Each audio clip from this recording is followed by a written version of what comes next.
everybody doing? What we got here today is we got this kind of rotten in the middle white pine, partially uprooted, in this maple, hung up. So I'm going to try to take them both down together. So what I'm going to do, I'm going to set my maple up first, I think, so I'm not under the pine when I'm getting after that's cut.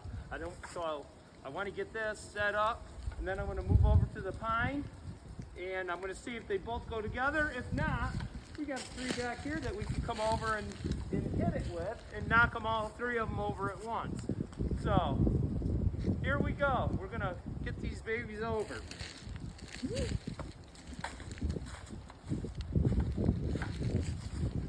Here we are. We got the old 500i. I haven't used this much. I used it a little bit over the summer.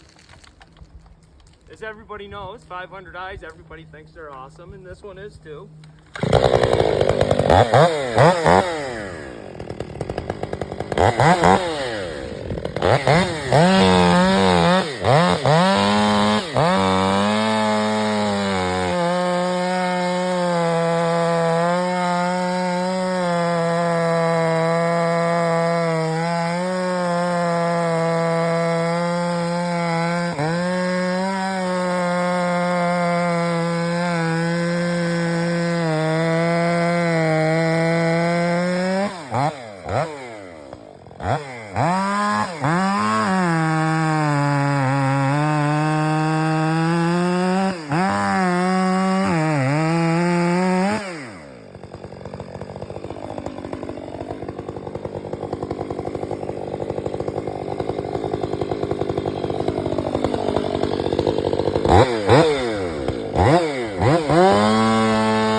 Ah!